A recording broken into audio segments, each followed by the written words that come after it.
really just kind of cover some strategy and some facts for the holiday season as it's kind of rapidly approaching when it has to do with social media.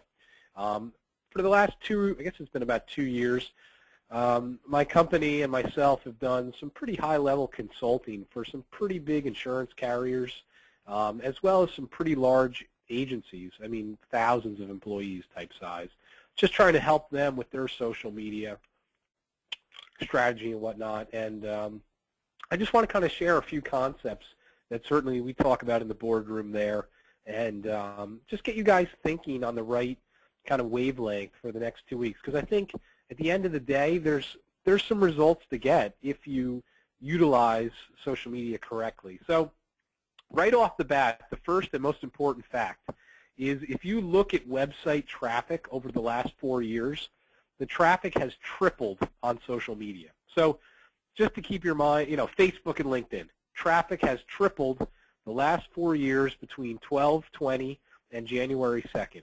So right off the bat, you're dealing with an increased viewing presence out there on social media. Now, that being said, you got to use some common sense. And I may say this 5 times today, but common sense is the key to being successful. So what does that mean, common sense? Well, right off the bat, you have to realize that people are on vacation, people are at home with their families, they're not sitting at their desk, they're not geared up trying to think about risk management or life insurance. So you may have to kind of use some common sense and be creative with what you post. But I think the overall theme today is just to realize that there are a lot of people on there, and this is a way to kind of plant your seed. Get a few touches where maybe you're not going to get them during the normal time. So a lot of traffic, a lot of businesses don't take advantage of it because they're on vacation themselves and they just, don't worry about it. So it's a good time to use social media. However, it's a bad time to use email. Okay, so keep that in mind. If you have some big newsletter or some big news release you want to do via email, 12/20 to 1/2 is not the time. Actually, had it, like I said, pretty big agency last year we were working with, and they had a really big announcement that they emailed out, and I don't know why, but the guy thought it would be a good idea to email it out to about 52,000 email addresses on December 31st at like 5 o'clock at night. And long story short, they got about 2% of what they thought they would get from opens. And again, they came to me a month later and said, "Why did this fail?" And I said, "Well, you don't need a high school degree to realize that you guys sent it out at 5 o'clock on December 31st.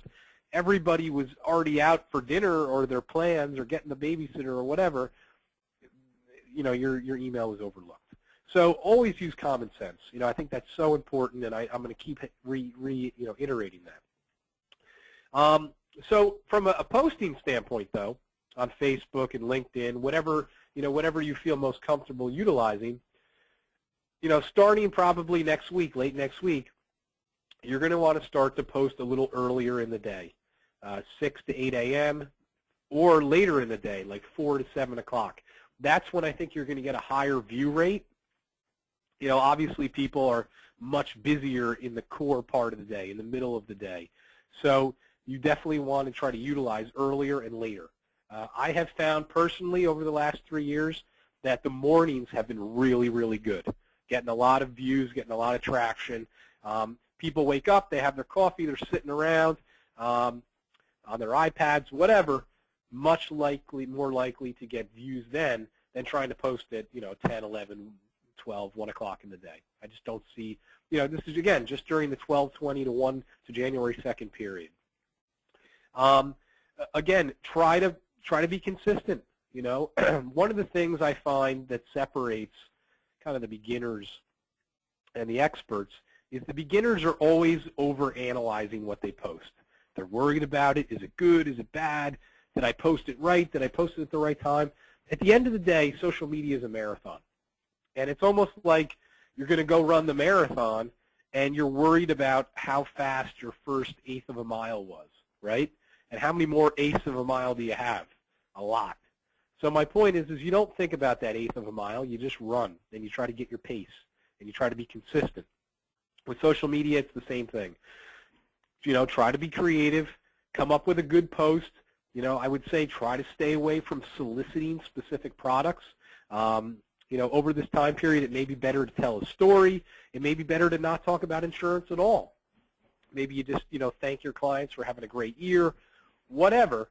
Be creative, and then move on and just say, okay, I did the best I could today. If it works, it works. If it doesn't work, it doesn't. Tomorrow I come back with another attempt and another type of post. And I think that's really important with social media. I tell my employees this all the time. I say, look, I'm never going to hold you accountable for being creative and it doesn't work. It's just how it is.